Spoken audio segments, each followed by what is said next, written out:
As brands undergo digital transformation, they seek to reinforce authentic connections with not just consumers, but with other brands. For Tech Republic and ZDNet, I'm Dan Patterson with Shane Snow. Shane is the founder of Contently. He is also a best-selling author. Shane, thanks for joining us today.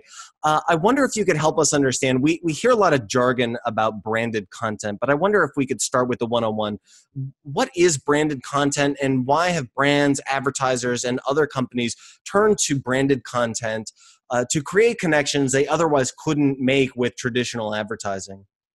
So it used to be that if you had a company and you wanted to get new customers or get in front of new people, you had to pay a media company like yours to put your message next to the thing that people were reading or watching, and that's advertising. But basically what's changed is technology has made it so that you can sort of skip that intermediary if you want, or you can use that exposure with that intermediary to get people to pay attention to you, and then you can keep their attention by giving them kind of what you turn on the TV for anyway, stories. It turns out that stories are one of those things that human beings are built to pay attention to and to care about things once they learn something story. And so that's what branded content is brands trying to tell the kinds of stories that the newspapers and the television companies that they have historically told. And brands want to do it so they can kind of hang on to people for a little bit longer and maybe get them to become customers. Yeah, and if you think about a traditional radio or television spot, these are 30-second stories. So how do you make sure that the audience or the consumers of branded content feel as though they're not just reading a 600-word advertisement? So it's kind of flipping the script. It used to be that if you were an advertiser, you would just say, buy my thing. And now you actually have to give the audience what they want first and get them to like you first before you can say, oh, and by the way, I sell this thing. So it's much more of a soft kind of approach. But it turns out that because of social media, because of the internet, there's no person in the world that doesn't have a million options for who they want to do business with. So we do lots of research. We'll choose companies that we like to buy from or to do business with. And so it sort of forces that company to actually give first and then ask later, or give first until there's a relationship there, and then they don't need to ask because people like them. So that's the way that it's changed. And it's actually changing the way that many companies operate internally. They have to be a little bit better. They have to be a little more congruent because of this, because this is just how consumers behave now. I love this idea of brands listening, as well as simply plastering the world with convertible advertisements. What type of examples have you seen with brands when they undergo digital transformation and when they really understand the impact of content? What types of transformations have you seen them do internally with their structure and the way they communicate with each other and the public? So a lot of our clients at Contently, a company, are in the financial services or sort of big business to business kind of industries. And what you see in a lot of those companies is actually a centralization of a team that usually reports to the CEO or the CMO, but a team start to form whose job is to find interesting stories inside the company or find stories that are going on in the world that the company cares about, and then craft their own stories in text and video and whatever it is, and give those to the different departments in the company. So they'll feed the marketing department, they'll feed the sales team, and they'll feed the HR department, so that each of these groups can use stories to build relationships and make people care. So the most mature kind of brands that are doing this branded content thing are actually creating this little studio, so to speak, inside of their company. That's if you get real mature.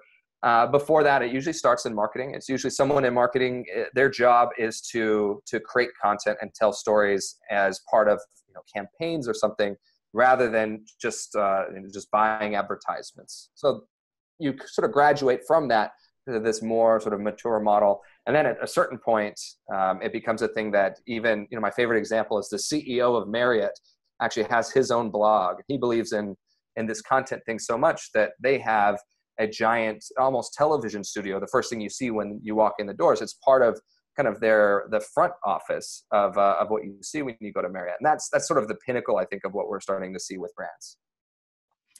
I wonder what the KPIs are with automation and with automated advertising. It's very easy to determine what my KPI is, whether it's conversions, whether it's time spent on site, or some of the other more sophisticated measures of tracking user behavior. But with content, it's difficult to measure the heartstrings, how something may pull on a user emotionally or a human emotionally. So how do you measure that?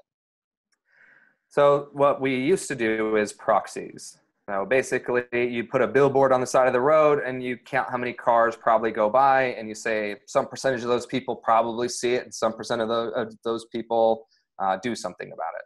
So you kind of do some math around proxies on the internet. That would be page views and repeat visits and how much time you spend. But on the emotional part, there's actually a really interesting breakthrough that just happened. There's a company called Immersion Neuroscience out in California, Claremont, I believe. And what they did is they invented this band that you kind of stick on your arm, and it measures variations in the nerve between your brain and your heart. That actually this nerve will, I guess wobble is the imprecise non-scientific word, but the nerve will move, and they can actually measure when your brain is generating chemicals that indicate you're having an emotional response. So what this company is doing, so actually having people sit down and watch movies, charity pleas, advertisements, YouTube videos, and actually see what are the things that people watch that have the most emotional response. And the punchline is that the more personal and emotional the narrative, the father talking about his son who has a rare disease, that will get people to respond more, and their brain's more into whatever the message is than say statistics about how many kids have the same disease. So there's some trends that we can see from that, but we can actually measure that brain response now directly through these kind of devices. All right, Shane Snow is the founder of Contently and the author of a number of books. Shane, you have a brand new book coming out. What is it, and why should we read it?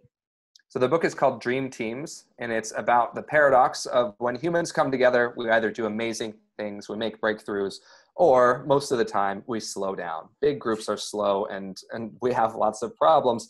You can kind of see inside any company or in the world how that same paradox exists. We want to make breakthroughs, we realize that we have that potential, but we usually don't.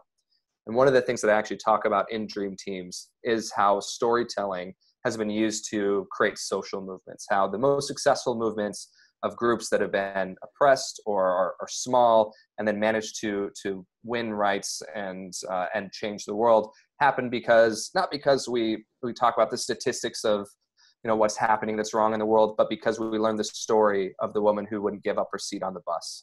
And so that's a part of this, but the book itself is about working together better, make things better for all of us. So it's called Dream Teams and comes out in a month. So I'm super excited about it, obviously. Thank you for asking.